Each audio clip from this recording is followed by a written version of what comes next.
Я уже говорил тебе, что такое искусство. Искусство — это все. Абсолютно все, что нас окружает. Все, что у тебя вызывает эмоции, наводит на глубокие мысли. Это есть искусство. Когда впервые я это услышал? Не помню, кто сказал эту хрень, я бум, убил его.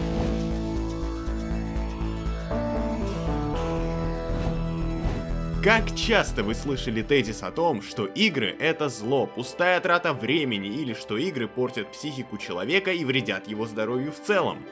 Думаю, что часто. От политиков, которые не имеют в этом никакой эрудиции, родственников или, может быть, даже от некоторых друзей. А как вы считаете, откуда это пошло? Напишите, пожалуйста, в комментариях, будет интересно почитать ваше мнение. Хоть видеоигры уже давно не являются чем-то новым, в большинстве своем с опаской и недоверием к ним относятся люди более старшего поколения. Именно те люди, которые застали рассвет такого явления, как видеоигры. Ведь, как известно, человек всегда относится скептически к чему-то новому и непонятному. Интернет они, блядь, ставят, интернет! Он нам и нахуй не нужен, интернет ваш! Он не хочет в этом разбираться, да и ему и не нужно. Ведь гораздо проще сказать, что играя в игры, мы попадаем под влияние Запада, и во имя защиты светлых и ничем не порочных детских умов возьмем же в руки молоток и хорошенько долбанем по приставке. Вот так-то лучше. Современный мир охватывает нас десятками различных форм искусства. Тайский бокс, дрессировка, пинг-понг, сеяние морковки, рисование портрета, игра на флейте и кларнетах, выжигание, освежевание, размножение почкованием, делание скульптуры, изучение архитектуры, видеоблогер интернета, мейкер-ламп ультрафиолета. Все, хватит. Так вот, читая книги, мы проникаемся выдуманными историями, визуализируем описание, ставим себя на место главного героя, размышляя вместе с ним над тем, кто же все-таки убийца. Слушая музыку, мы восхищаемся мелодичностью, красивым пением вокалиста или бросаемся в толпу, устраивая безумный слэм. Мы пускаем слезы от просмотра драм, смеемся с комедией и дрожим от страха при просмотре ужастиков. Думаю, самые доходчивые уже догадались, к чему я клоню. А клоню я к тому, мой дорогой зритель, что искусство дарит нам весь спектр эмоций и заставляет наше сердечко биться чаще. Вот и с играми такая же ситуация, они дарят эмоции. Я пускал мужскую скупую слезу от концовки в To The Moon, орал в голосину, играя в Tales from the Borderlands, и по-настоящему подружился с Кимом Кицураги из Disco Elysium. За весь свой игровой опыт я прожил десятки жизней, познакомился с сотнями интересных персонажей, по которым я даже иногда скучаю, как бы это странно ни звучало. И отсюда возникает вопрос, задрот я или ценитель искусства? С первым вариантом мне еще предстоит разобраться, а вот со вторым давайте поподробнее. Что вообще такое искусство? В моем понимании, искусство — это то, что сделано человеком. И это что-то не обязательно должно быть материальным, та же музыка, например, или ораторское искусство. Красиво и красноречиво говорить ведь тоже не каждому дано, верно? В то время как кто-то не может связать и двух слов между собой, какой-нибудь Тим Кук очень красноречиво втюхивает нам очередной iPhone. И ведь покупают же миллионы гаджетов по всему миру. Вы можете со мной не согласиться, но, по-моему, это и есть искусство. Искусство может быть и средством самовыражения. Можно донести мысли с помощью танцев, к примеру, или даже простого рисунка. А еще ведь есть и боевые искусства, кунг-фу, например. В детстве я восхищался боевыми сценами с Брюсом Ли и Джеки Чаном и мечтал это повторить. А с появлением видеоигр теперь я в каком-то смысле тоже так умею, благодаря Sleeping Dogs и недавнему Сайфу. Я могу изящно справляться с толпами врагов благодаря своему самурайскому мечу в каком-нибудь Sekiro или Ghost of Tsushima. Прямо как в фильмах Акиры Куросавы. Я могу сходить на концерт Трэвиса Скотта в Fortnite, могу управлять Боингом в Microsoft Flight Simulator, могу ограбить целый поезд в Red Dead Redemption 2. Наконец, я даже могу прожить маленькую жизнь в The Sims. Все это дарит мне эмоции. Разве это не искусство? Искусство. Видеоигры — это уникальная форма искусства, которая объединяет многие другие виды искусств.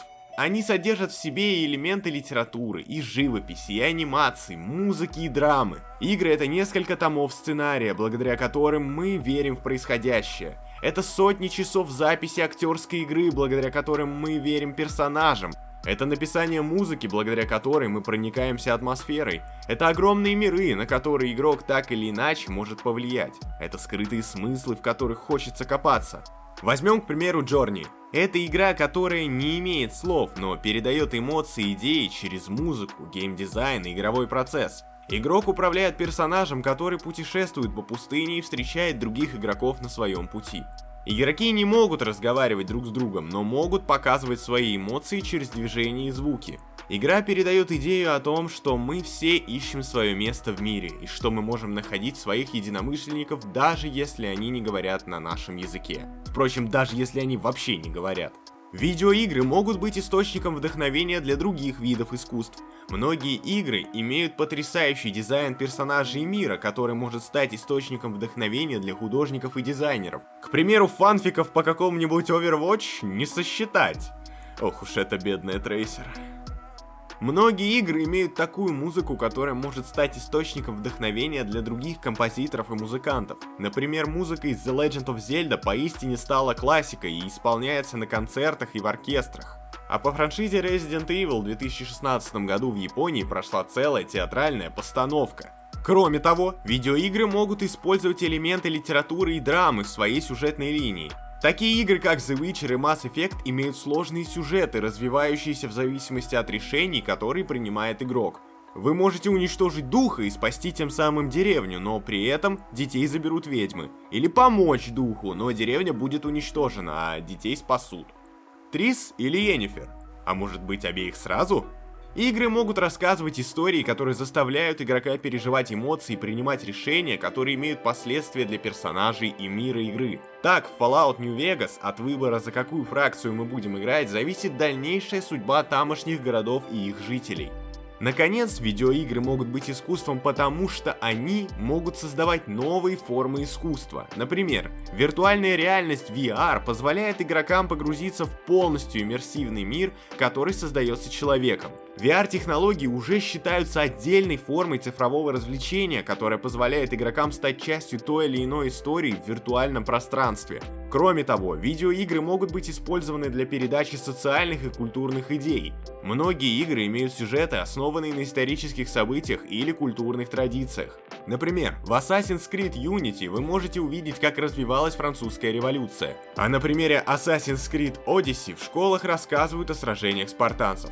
А в Call of Duty 2, например, вы можете принять участие в битве за Сталинград. Игры также могут использоваться для передачи социальных идей, таких как равноправие и борьба с дискриминацией. Такие игры, как Life is Strange и The Last of Us, содержат в себе элементы социальной ответственности и позволяют игрокам обдумывать свои действия и последствия своих поступков.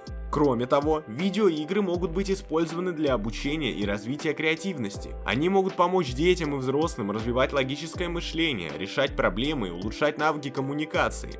Некоторые игры, такие как Minecraft, позволяют игрокам строить свои миры и экспериментировать с различными материалами и конструкциями. Таким образом, например, школьник из Краснодара воссоздал свой родной город со всеми его знаковыми местами. Только вдумайтесь, для создания этого города парню потребовалось 2,5 года усердной работы и 2,5 миллиона игровых блоков.